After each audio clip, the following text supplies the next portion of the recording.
Você achou alguma falta no lance do gol do Paquetá, alguma coisa? Eu penso o seguinte: um dos maiores problemas do futebol praticado no Brasil é a arbitragem. Intervencionista, que marca falta toda hora, VAR que quer aparecer mais do que todo mundo, quer atrapalhar, reapitar o jogo, reapitar as jogadas. E a gente combate isso duramente, né? Aí quando alguém que tem voz, microfone, espaço para escrever, defende falta naquilo, cara, tá prejudicando o futebol. Porque está defendendo tudo de ruim que existe na arbitragem brasileira. Quando a central do apito faz isso, é normal. Porque o que é a central do apito ou o que dela restou?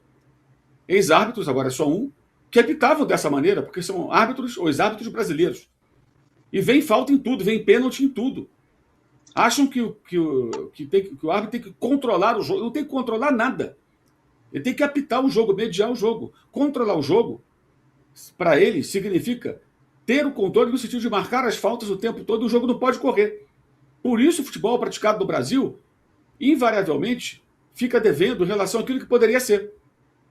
Espetáculos ruins.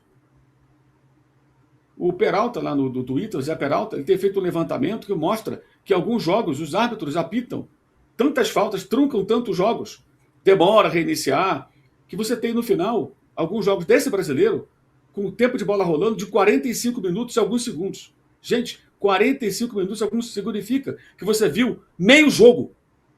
Meio jogo.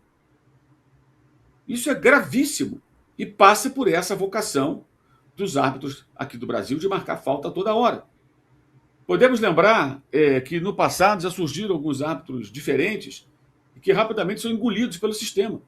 Quando surge um árbitro que deixa o jogo correr um pouco mais, daqui a pouco ele muda. O Voaden acho que é o principal exemplo. Quando ele surge lá atrás, há quantos anos, nem lembro quantos anos, pô, esse árbitro gaúcho aí não marca falta não, que interessante e tal, o jogo corre mais. Parece árbitro europeu, inglês.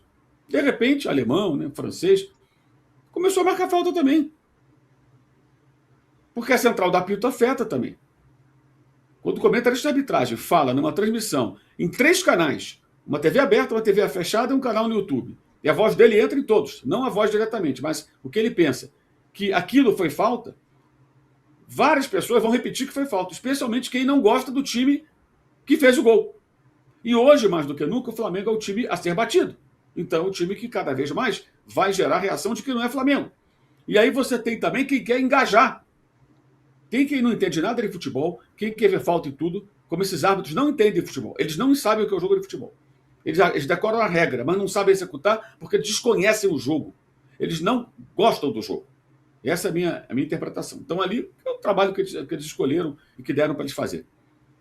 Então, quem não consegue entender o que é o jogo de futebol e sua dinâmica, concorda com essa coisa tacanha. E quem quer engajar, opa, oportunidade de atacar esse time que é a bola da vez. Que vai ter muita gente vindo junto comigo. Vamos engajar aqui. E fazem isso também. Óbvio que fazem isso. Ainda mais porque está na onda da vilanização rubro-negra, como diz o André. Então, o que aconteceu ontem foi isso. A bola passa pelo Matheus Martins e os botafoguenses deveriam questionar por que ele não dominou a bola. Por que ele não conseguiu nem relar a bola? A bola passou por ele. E aí, quando a bola passa por ele, tem um choque dele com o Vitão. Ele está em movimento, o Vitão está em movimento, a bola passa e aí tem um choque. A bola já passou. A jogada segue. Lance normal. Como normal foi a disputa do Barbosa com o Royal, logo depois, dentro da área, e o Royal ficou pedindo um pênalti. Foi nada. Os dois ali, braço com braço ali, disputando espaço, dois caras fortes. Caiu no chão o Royal e ficou com o bracinho levantado pedindo. Foi nada. Se desse pênalti ali, seria ridículo. Mas em alguns momentos, em vários momentos, já vimos aquele tipo de jogada ser transformada em pênalti.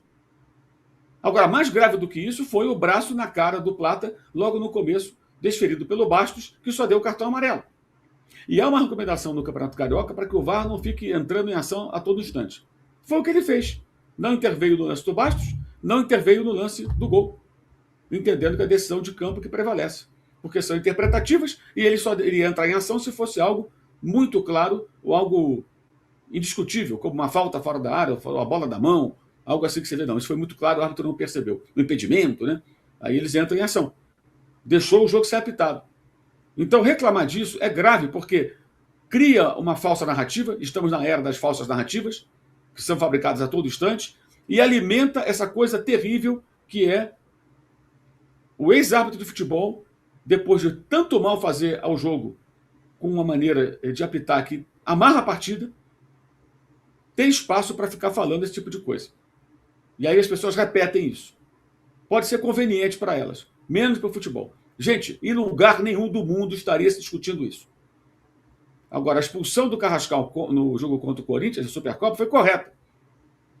Como seria correta a expulsão do Bastos. Largou o cotovelo, veio com o braço, com o cotovelo apontado. Pá! Claramente. Aquilo é maneira de disputar uma bola. E na sequência também teve uma entrada dura do Barbosa, no Bruno Henrique, na mesma jogada. E no final, o Natan, que tinha acabado de entrar, o menino, chutou Luiz Araújo, bola, tudo na bandeirinha de escanteio. Deu uma bicuda, chutou todo mundo. Acertou a bola, mas chutou o jogador também e foi de propósito. E o juiz terminou o jogo ali também, porque ele não tinha muito o que fazer. Então, é terrível isso aí, cara. Terrível. Vamos discutir o quê? Discutir falta num lance desse, até de sacanagem, gente. Pelo amor de Deus, né? Pelo amor de Deus. Pelo amor de Deus. E além disso, tem mais. Tem mais. Vou falar rapidamente sobre isso. Dizer que o Flamengo é um clube populista, populismo é uma palavra utilizada em tom pejorativo, tá? Quando as pessoas falam, aquele cara é um populista, político populista, tá? É um termo que passa uma ideia de que é um político demagogo, é um demagogo, né? Então, quando alguém fala que o Flamengo é populista, está falando uma besteira muito grande. Faz sentido falar que a origem do Flamengo não é um clube popular, não era mesmo não, como o Fluminense também não era. O Flamengo era um clube de remo ali da zona sul do Rio, certo? Certo. Então não era um clube popular. Mas o Flamengo virou um clube popular. No momento que ele passa a ter futebol, ele nasce do remo, e que um fenômeno acontece que vocês nunca vão conseguir explicar. Vocês que eu falo, vocês que se preocupam com isso, que aqui não é Flamengo. O Flamengo é uma força da natureza, meu irmão. A popularidade do Flamengo é um negócio que não se explica. Ah, porque a Rádio Nacional, porque não sei o quê. Pois é, a Rádio Nacional transmitia Flamengo contra Flamengo. Por que a Rádio Nacional transmitia jogo Flamengo e Madureira e as pessoas não passaram a torcer pelo Madureira? Ou pelo Vasco, Fluminense, Botafogo, América, Bangu, Bom Sucesso, São Cristóvão, Olaria. Por que Flamengo? O Flamengo nem era dominante. Nos anos 30, quando havia dois campeonatos carioca, o Botafogo ganhou 4 seguidos. Havia 2 ligas. Nos anos 40, o Flamengo tem um tricampeonato, mas o grande time daquela virada de século, da metade do século, é o Expresso da Vitória do Vasco, base da seleção de 50 junto com o São Paulo. Ou estou errado? Por que as pessoas não viraram Vasco? Muitas viraram Vasco, mas por que não mais Vasco do que Flamengo? Depois, o Fluminense tem o time do Zezé Moreira, campeão, o time da goleada de 1-0, né? E mais adiante, o Botafogo tem o time do Garrincha, Nilton Santos, Didi, cara, os campeões de 58 e 62. Por que as pessoas não viraram Botafogo, viraram Flamengo? Para pensar. O Flamengo teve grandes jogadores, inclusive na Copa de 58. O Joel e o Dida eram os titulares que perderam a posição para Pelé e para Garrincha, para 2 gênios. Mas eram excepcionais jogadores. O Zagallo era do Flamengo. Então, por que não ficaram equilibradas essas torcidas? Sabe, crescendo, já que era a Rádio Nacional transmitindo o futebol carioca. Não tem explicação. Não tem explicação. Aí, nos anos 60, o Flamengo ganhou o título carioca em 63, em 65, perde para o Bangu, aquele jogo esquisito, na briga do Almir em 66, só vai ganhar um campeonato em 72. E o Botafogo é bicampeão em 67 e 68. Tempos em que o Campeonato Carioca, a Taça Guanabara, valeu muito. E o Flamengo continuou sendo a maior torcida. No início dos anos 70, havia o Torneio do Povo. Quem jogava era o Flamengo, porque era o time de maior torcida no Rio de Janeiro. E chegou a ganhar o Torneio do Povo. Flamengo, Corinthians, Atlético Mineiro, e por aí vai, né? Internacional. Eram considerados os times de maiores torcidas nos seus estados. Aí depois vem a era Zico, aí dispara mais ainda a torcida, com muitas vitórias, como a do São Paulo cresceu muito na era Tele Santana, como a do Palmeiras está crescendo nesse momento com toda certeza, né? A mesma coisa, vamos falar do Corinthians. O que explica o Corinthians continuar sendo a maior torcida de São Paulo 23 anos sem ganhar nada? 53 a 77. 54 a 77, né? 23 anos. Continuou sendo a maior torcida de São Paulo, o Corinthians. O que explica? Não explica. Porque é assim, cara. Por que o Schalke 04 tem uma torcida que é uma das maiores, se não a maior da Alemanha, é o time que está amarrado na segunda divisão? Não explica. Não é? É o rival do Borussia Dortmund. É isso, gente. Acabou. Ponto final. Esquece. Mas não, aí, como foi dito aí numa entrevista, eu vou nem citar. Quem quiser que procure. Chamar o Flamengo de populista, palavra inadequada, partindo de uma pessoa que eu considero uma pessoa inteligente, acho lamentável. Profundamente lamentável.